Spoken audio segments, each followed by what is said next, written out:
Halo semua, balik lagi bersama gua Rizky Agatsuma.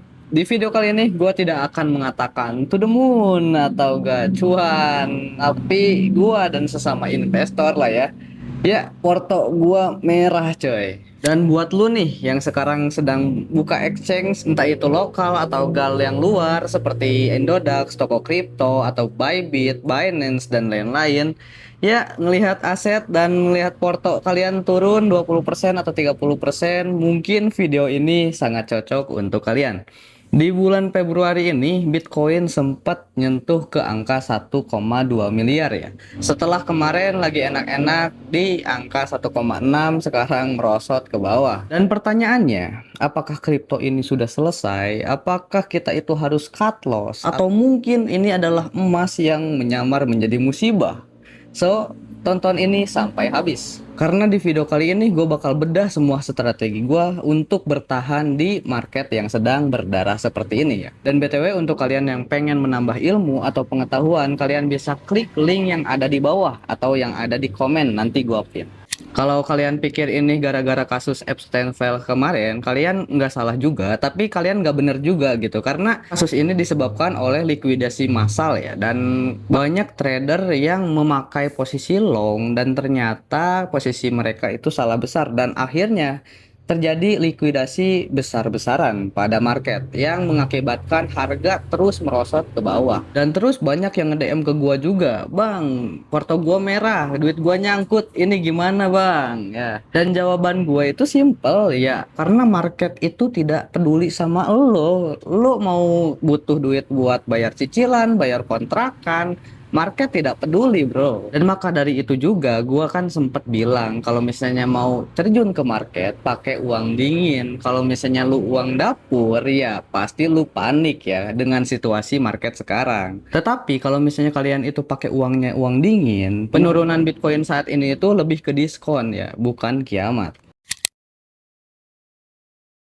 Nah, di video kemarin gue sempat bahas mentalitas orang miskin ya di Indonesia. Dan ujian terbesarnya itu ketika market sedang crash kayak gini. Nah, dengan mentalitas miskin kayak lu, ketika market sedang turun drastis kayak gini, kalian pasti akan terus jual ya. Dan kalian bakal beli ketika market itu sedang hijau, sedang di atas. Misalnya nih, Bitcoin sedang di pucuk, kalian baru beli ya, bukan pas di bawah seperti kayak gini. Ya, itu namanya FOMO ya. Dan mau sampai kapanpun juga, kalau misalnya kalian seperti itu, kalian tidak akan berkembang ya. Kalian cuman mengalami kerugian dalam nominalnya saja, bukan dalam koinnya. Jadi sebenarnya aset yang lu pegang itu nilainya tidak berkurang sama sekali, cuman dalam nominal rupiah ya, kalian mungkin berkurang. Tenang saja, untuk kalian yang mungkin koreksi, jangan panik ya. Terus, apa sih yang gua lakukan pada situasi market saat ini? Apakah gua diem doang? Ya kagak. Dan ini mungkin beberapa strategi gua bisa kalian menjadi referensi ya. Tetapi di sini juga gua ada disclaimer dulu ya. Bukan ajakan gua untuk membeli atau menjual aset tertentu. Dan ini keputusan ada di tangan kalian sendiri. Yang pertama ialah stop lihat chart tiap jam. Dan sumpah ini yang pertama benar-benar berpengaruh kepada mental ya. Jadi kalian stop untuk lihat tiap menit, tiap jam gitu kan. Bahkan gua juga kadang membatasi diri gua sendiri untuk melihat chart atau melihat situasi pasar atau market di cryptocurrency. Gua membatasi satu hari satu kali dan gua cari berita-berita market, udah habis itu gua lepas lagi gitu. Dan kalau misalnya kalian melihat chart tiap menit, tiap jam, ini kalian bakal stres, percaya sama gua, kalian bakal stres dan kalian ujung-ujungnya tidak mengambil keputusan yang rasional dan ini sangat-sangat fatal ya.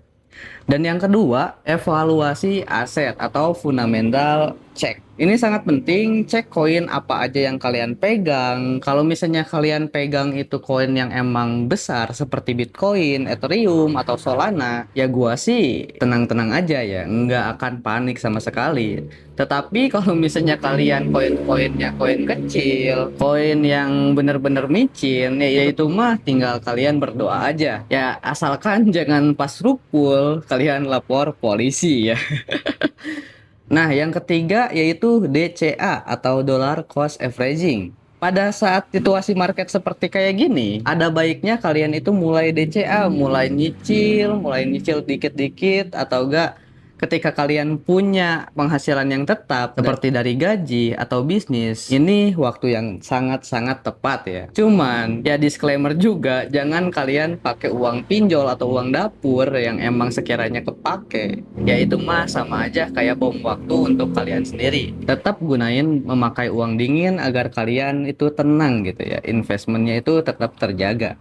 Dan yang keempat, yaitu staking atau earn. Ini cocok untuk kalian yang mungkin punya modal yang sangat lebih dan modal yang gede, kalian mulai staking daripada dianggurin di wallet. Ini sangat-sangat berharga ya, sangat-sangat berguna untuk mendapatkan passive income. Tapi untuk kalian yang memakai modal minim seperti at least 10 juta atau 15 juta, mungkin staking ini sangat-sangat kecil keuntungannya. Tetapi ini lebih baik dibanding kalian cuman dilepasin aja gitu, tidak menghasilkan apa-apa. Jadi fitur staking ini kalian itu menyimpan sebuah aset dan kalian mendapatkan reward tertentu ya, antara 2%, 3% rewardnya di setiap exchange. Cuman yang jadi tantangan tetap memakai exchange yang udah ada regulasi ya. Jangan sampai kalian memakai exchange yang ilegal, yang tidak tahu regulasinya seperti apa.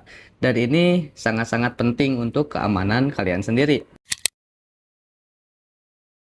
Dan oke, kita masuk ke segmen ketiga, yaitu ngembangin diri atau investasi leher ke atas. Dan sambil menunggu market hijau kembali, yang entah kita kapan ya, entah itu bulan ini atau bulan besok atau akhir kuartal 1, kita tidak tahu, ada baiknya kita upgrade diri sendiri. Yaitu ya, gua pribadi dibandingin untuk fokus terus ke kripto, gua lebih senang untuk ngembangin diri gua sendiri, entah itu baca buku atau ngembangin bisnis atau cari peluang cuan yang lain lah gitu, yang emang benar-benar real gitu. Dan tetap ingat bahwa kripto itu adalah kendaraan untuk mendapatkan kekayaan. Ya bensinnya yaitu income kita sendiri. Jangan sampai ketika porto merah seperti ini kalian itu kerja berantakan. Justru porto merah seperti ini menjadi acuan kalian untuk mendapatkan income lebih, untuk bisa serok lebih banyak lagi. Jadi intinya untuk situasi market seperti kayak gini, kalian jangan panik dan tetap santai aja. Selagi itu